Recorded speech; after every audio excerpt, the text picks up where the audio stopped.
Muy buenas, ¿qué tal? Bienvenidos un día más al canal. Semana ya de arranque del Tour de Francia. Va a dar comienzo este sábado, día 5 de julio. Y todavía tenemos análisis pendientes. Hoy es el turno de analizar el recorrido, las 3 semanas que vamos a tener por delante ya desde este próximo sábado, y en la que esperamos todos ese brillante duelo entre Tadej Pogačar y Jonas Vingegaard, a ver si es capaz de ponerse al nivel o plantar cierta batalla con otros posibles outsiders, y recorridos, jornadas en las que hay perfiles, como puede ser el propio Mathieu van der Poel, pueden llegar a ser muy protagonistas, ¿no? Y animarnos también bastante la carrera. Así que vamos a ir tratando un poco esto. Antes de empezar, permitidme un minutito para recordaros que me podéis seguir en las redes sociales, tanto en TikTok como en Instagram, con el mismo nombre, Javier Guillén con doble E. Y que, bueno, además en TikTok los últimos días los vídeos no han funcionado nada mal. Evidentemente el objetivo es que siga creciendo, pero bueno, recordarlo, que lo tenéis por ahí también. Ya lo dije estos días en algunos vídeos y lo tenéis en la descripción también. A los que os guste el motor, me creé la semana pasada una cuenta precisamente de motor con varios vídeos, sobre todo los 3 primeros, especialmente este segundo y el tercero, que como veis funcionaron muy bien. A partir de ahí, y sobre todo este que lo acabo de publicar hace 40 minutos es más o menos, bueno, TikTok, por cosas que nadie entiende todavía, simplemente ha decidido meter un shadow ban al vídeo y a la cuenta, es decir, que no lo enseña. No me preguntéis por qué, pero bueno, si os interesa también este contenido, también lo subo, como veis, al igual que con ciclismo, pues un formato diferente de vídeos, ¿no? Y que también creo que están bastante guays, ahí os los dejo. Y luego, también un poco promo que os hago de un amigo que hace contenido de fútbol también, que como veis, pues las visitas últimamente, si os gusta también a alguno el fútbol, pues también contenido de jóvenes promesas que le va exageradamente bien. Así que también os dejo por aquí su perfil para que lo veáis, ¿no? Que además él también pues me echa un cable en lo que puede de vez en cuando y es colega muy cercano. Así que también os lo muestro, ¿por qué no? Y vamos ahora sí que sí ya a lo importante y entramos en este análisis, porque empezamos con una primera jornada en Lille de 185 kilómetros, que va a ser una jornada de transición con una llegada al sprint y en la que los ciclistas van a tener que evitar cualquier tipo de percance, porque sobre todo en el Tour de Francia siempre hay una tensión especial, hay demasiados nervios en esos últimos kilómetros y las caídas son siempre muy probables, así que jornada importantísima para salvar los muebles como sea, no sufrir ninguna caída, ninguna avería, estar bien colocado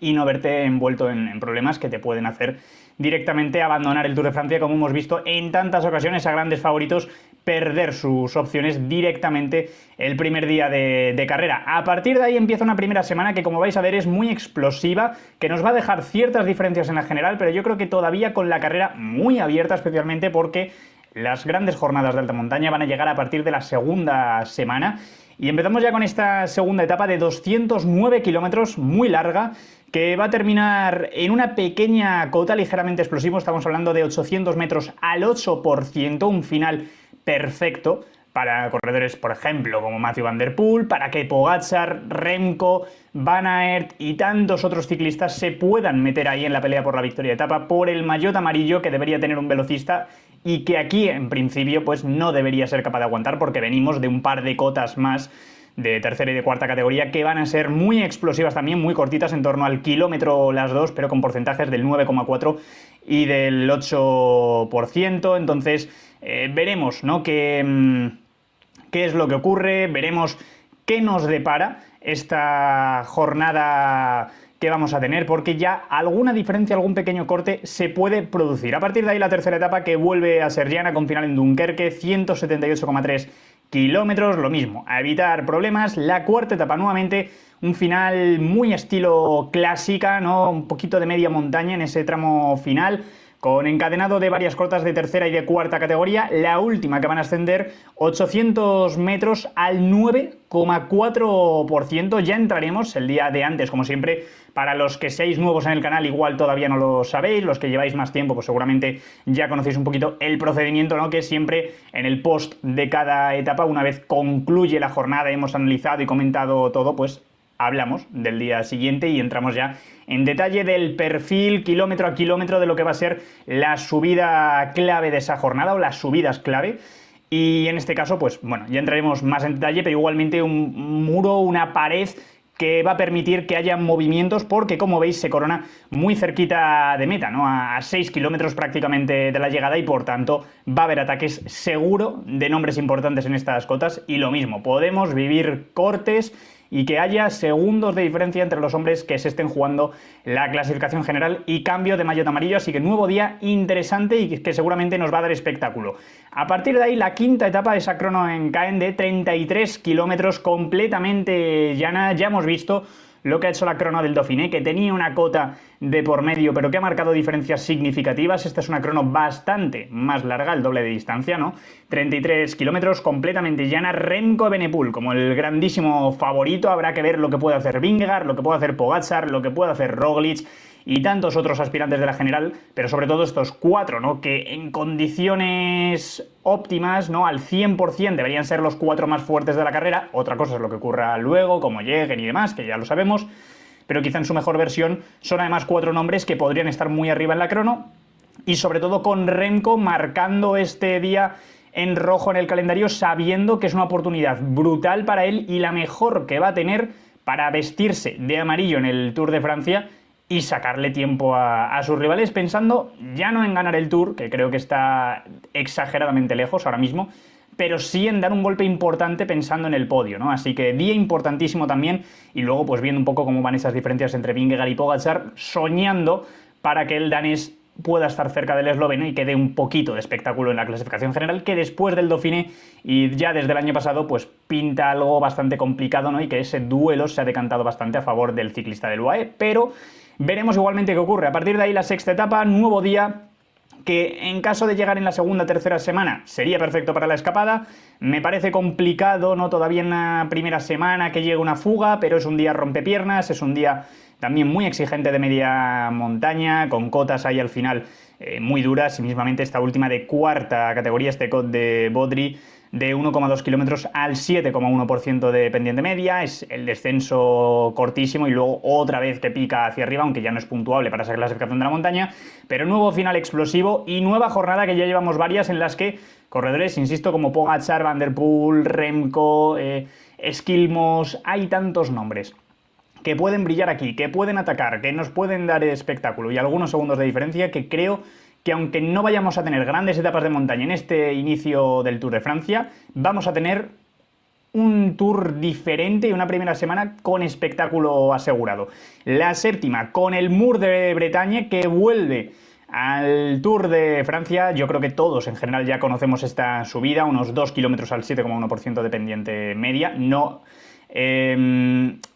va a ser una subida en la que se vayan a abrir grandes huecos, tampoco, pero siempre puede haber algún corredor que se deje 5, 10, 15, 20 segundos, que lo hemos visto asiduamente, así que veremos. Recordamos, si no me equivoco, el último ganador aquí fue Van der Poel, así que a ver si consigue imponerse nuevamente, pero una llegada también muy explosiva. La octava etapa por contra, que debería ser para los velocistas, aunque pica un poquito ahí al final, ¿no? Como veis, esa última recta, ese último kilómetro y medio prácticamente es al 3% sostenido y se ve en el perfil cómo va picando ligeramente hacia arriba. Eso puede hacer que algún otro nombre que también sea muy rápido intente meterse en esa llegada y que tenga alguna opción más ante los velocistas puros, y que a lo mejor alguno sufra un pelín más en una rampa del 3%, debería ser sin ningún problema para los sprinters, pero oye, igual alguno se anima y se puede llegar a meter ahí al picar ligeramente hacia arriba, veremos, pero bueno, jornada de transición. Y la novena etapa antes del día de descanso, más de lo mismo, y ahora sí que sí, sin picar hacia arriba ni nada, completamente llana prácticamente la jornada.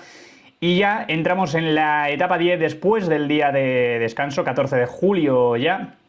con esta llegada en Le Mont d'Or, y estamos hablando de 165,3 kilómetros. Todavía no tenemos grandes puertos, pero sí que tenemos muchos de segunda categoría en esta jornada, y sobre todo pues los dos últimos, este Col de la Croix-Robert, que son 5,1 al 6,3, y luego ya la subida a Le Mont d'Or, que son 3,3 al 7,7% de pendiente media. Vamos a ver seguramente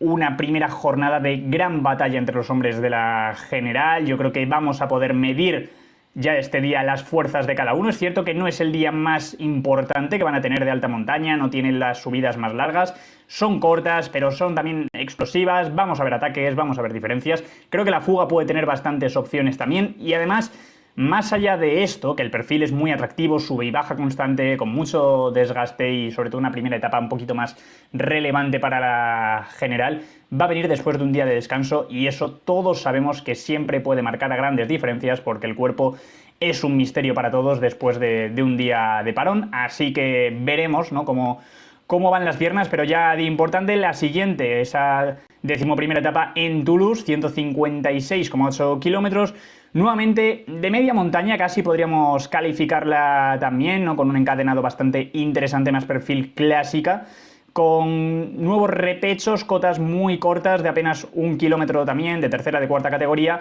Esta última que van a afrontar, que se corona a 10 kilómetros de meta, es de 800 metros al 9,8%, así que un gran muro que van a tener, una pared, y que se corona únicamente a 10 de meta, así que seguramente veamos también movimiento, veamos ataques. Es un día que tiene un perfil muy propicio también para la escapada, que últimamente pues también pinta, ¿no?, sobre todo en el Tour de Francia, que puede ser complicado en ciertas jornadas y sobre todo con esa combatividad que tienen los grandes nombres, ¿no? Pero yo creo que también es un día interesante, ¿no?, para que veamos cierta acción o al menos algunos corredores que traten de moverse, ¿no?, y sorprender. Pensando en la victoria etapa, creo que puede ser interesante. La 12ª jornada, uno de los días clave de este Tour de Francia, 180,6 kilómetros con final en Hautacam. Vuelve desde aquel Tour de Francia 2022 en el que se impuso Jonas Vingegaard, jornada de redención que va a tener Tadej Pogačar para vengarse del danés, subida final de fuera de categoría, 13,5 kilómetros al 7,9%. Sabemos que es una locura la subida a Hautacam, que va a marcar muchas diferencias y que ya es el primer gran test de verdad que van a tener los aspirantes a la clasificación general y una jornada en la que vamos a ver ya diferencias importantes, ¿no? Así que, bueno, ya habremos tenido después de ese día de descanso una jornada interesante, tendremos ya diferencias, la general más o menos establecida, sabremos seguramente ya quién es el más fuerte y dónde puede estar cada uno, pero yo creo que todas las dudas se van a despejar definitivamente en esta jornada de Hautacam y a partir de aquí es que ya es un no parar, porque la 13ª etapa es la cronoescalada de Peyraguts de 11 kilómetros con unos primeros kilómetros llanos y luego a partir de ahí ya una subida brutal, durísima, todos la conocemos, ¿no?, con esa llegada luego en el aeródromo con rampas máximas del 16%. Y bueno, todavía un poco la duda que la llegó a verbalizar Remco Evenepoel, si iban a cambiar de bicis, si iban a hacer toda la subida a Peyraguts también con la cabra, que es un poquito ese gran interrogante que van a tener todavía los corredores, que es algo que no tenía claro y ya lo dijo el belga. Así que bueno, veremos, porque tiene rampas durísimas y quizá hacer la subida a Peyraguts con la bici de ruta, ¿no?, con la normal en lugar de con la de crono, pues puedes compensar, recuperar esa diferencia y sacarle partido. Veremos qué decisión toma cada uno de los grandes nombres, ¿no?, que se está jugando la clasificación general, porque, insisto, que son apenas 2,5 kilómetros, más o menos 3 kilómetros los que tienen antes de que arranque lo duro, ¿no?, de esta subida, así que veremos también esa decisión, pero día fundamental para la carrera, al igual que la 14ª etapa, 182,6 kilómetros con ese final en Super-Bagnères, otra vez fuera de categoría, 12,6 kilómetros al 7,5%, pasando previamente por el Tourmalet, el Aspen y el Peyresurt, jornada descomunal de alta montaña, más que atractiva, con una escapada que tiene pinta de que va a ser muy muy numerosa, con grandes nombres seguro y una nueva lucha por la general bestial. A partir de ahí, la 15ª jornada antes del segundo y último día de descanso, como veis, con esta llegada en Carcassonne, también muy típica, jornada de segunda semana siempre, de media montaña, que suele acabar con una victoria para la fuga, y yo creo que es, viendo el perfil, viendo el momento de la carrera, el día anterior, creo que es bastante claro que será oportunidad sí o sí para la escapada, así que veremos quién está por ahí metido, pero un recorrido interesante, también relativamente exigente. No debería haber batalla entre los nombres de la general, pero nunca se sabe teniendo en cuenta los ciclistas que están compitiendo. Y a partir de ahí, día de descanso y empieza una última semana que también es brutal. Venimos de una segunda semana que ha asfixiado a todo el mundo, que habrá marcado unas diferencias enormes en la general y después del segundo y último día de descanso, arrancamos con ese final monopuerto en el Mont Ventoux. Vuelve también esta cima mítica del Tour de Francia, casi 16 kilómetros al 8,7% de pendiente media. Todos sabemos lo que supone una subida al Mont Ventoux, la dureza que tiene, las diferencias que se pueden marcar. La última vez que se pasó por el Ventoux fue en 2021. Recordemos que aquel día iba a ser lo interesante también, porque hay unas cuantas jornadas, al igual que la de Otakam y otra que ya sabéis todos que es el Col de la Loze, que ahora comentaremos. Son 3 puertos en los que Vingegaard ha destrozado en el pasado a Tadej Pogačar, y el momento de sus carreras deportivas es radicalmente diferente y no tiene nada que ver ese Pogačar con el que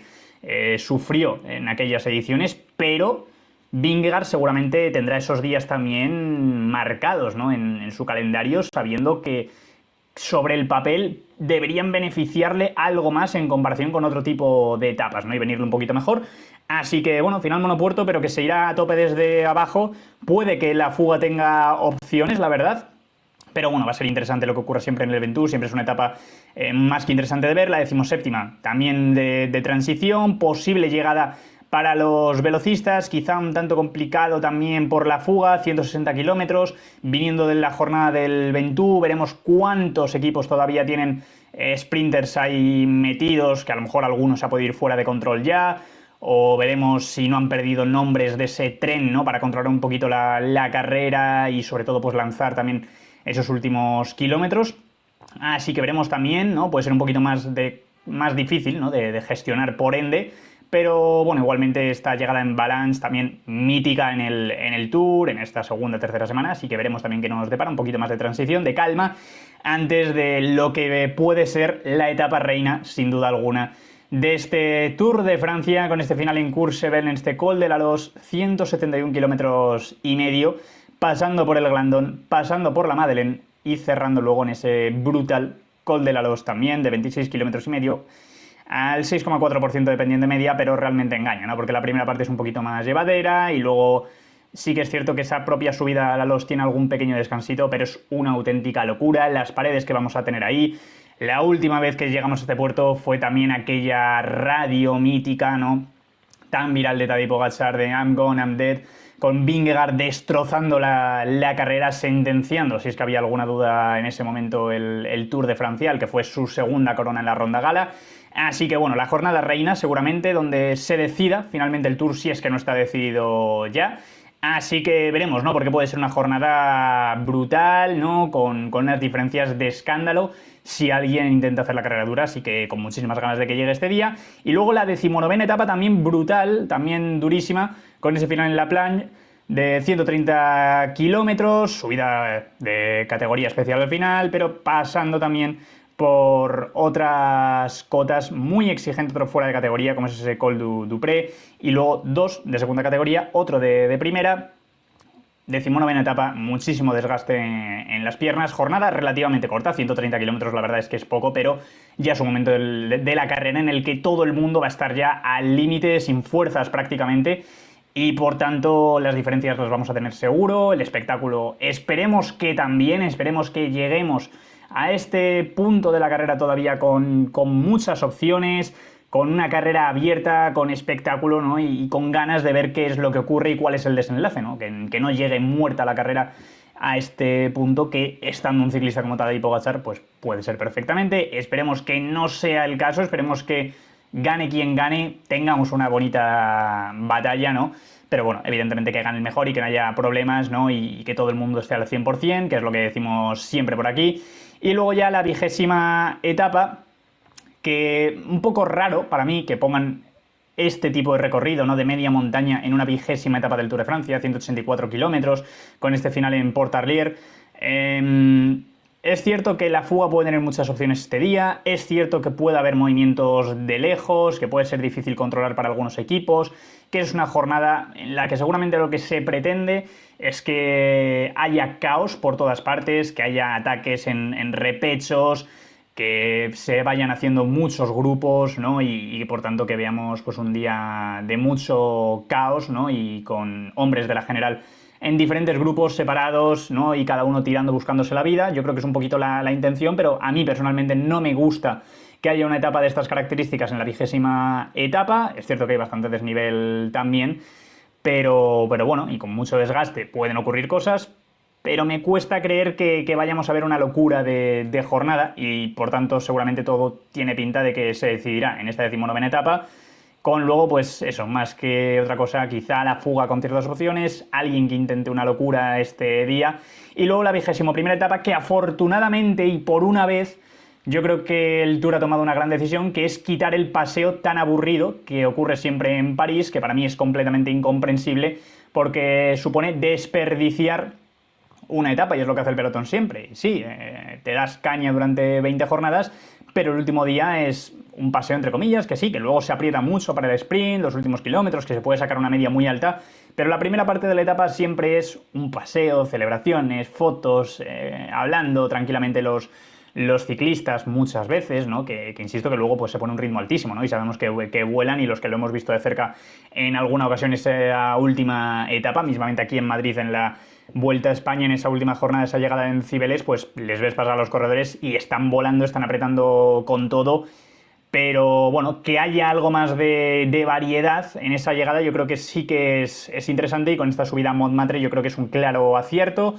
y veremos por tanto qué nos puede deparar, pero creo que un Van der Poel, pues cerrar el Tour de Francia con una victoria creo que puede ser bastante motivador para él y veremos Pogačar que seguro que irá con ganas, Remco que ya se llevó en este circuito, no como tal, pero bueno, sí con esas subidas a Montmartre los pasados Juegos Olímpicos, así que veremos también el belga y tantos otros corredores que pueden ser muy, muy combativos y que nos van a dar seguro una etapa mucho más interesante y con ese final más abierto de lo que acostumbramos a tener. Sí que es cierto que con solo 3 pasos a Montmartre quizá no vayamos a ver pues esa guerra tan grande que nos gustaría o que tuvimos por ejemplo en los Juegos Olímpicos, pero igualmente creo que terreno suficiente como para que haya algún ataque demoledor muy fuerte, estos cambios de ritmo, especialmente de un Van der Poel, de un Van Aert, incluso un Pogačar, y que marquen ahí un poco la diferencia, corten el grupo y que se vayan algunos hacia adelante a jugarse la victoria, pero no descartamos ni muchísimo menos una llegada al sprint. Así que, bueno, porque van a quedar los 6 kilómetros desde que se coronen Montmartre hasta la línea de meta y si alguno ha aguantado relativamente cerca, todavía puede recuperar esas posiciones, posicionarse si cierran el hueco, ¿no? Y tal. Así que, bueno, igualmente creo que es un aliciente interesante y nada, este es el recorrido del Tour de Francia que va a arrancar este sábado día 5 de julio. Vamos a estar como siempre por aquí para comentarlo, así que nada, como siempre, dejadme vuestras impresiones en los comentarios de lo que os ha parecido este recorrido del Tour, qué os parece que la primera semana sea un poquito más llevadera, ¿no? Dentro de que es más explosiva, más para clasicómanos, perfiles de media montaña, con cotas muy cortas, con esa contrarreloj que va a marcar diferencias, y luego una segunda y una tercera semana, quizá la segunda es la más dura de todas, me atrevería a decir, pero bueno, una segunda y una tercera semana hiper exigentes, con toda la montaña concentrada ahí, con esa cronoescalada, una última etapa diferente, atípica, con esos pasos por Montmartre, así que nada, dejadme vuestras impresiones en los comentarios del recorrido y estaremos como siempre por aquí estos días para seguir haciendo la previa. Mañana seguramente tengamos vídeo de favoritos al Tour de Francia y a partir de ahí ya es que el jueves estamos en directo seguro con la presentación que van a hacer en Lille a las 6:30 de la tarde. Arranca esa presentación y el viernes ya es que es el último día de previa y algún análisis que todavía os quiero traer por aquí al canal. Pero bueno, lo dicho, igualmente estaremos como siempre por aquí para comentar todo lo que ocurra y mucho más durante el Tour de Francia, como no puede ser de otra forma. Así que nada, lo dicho, como siempre, muchas gracias a todos por ver el vídeo, dadle like, dadle a la campanita, suscribíos y nos vemos en el siguiente vídeo. ¡Chao!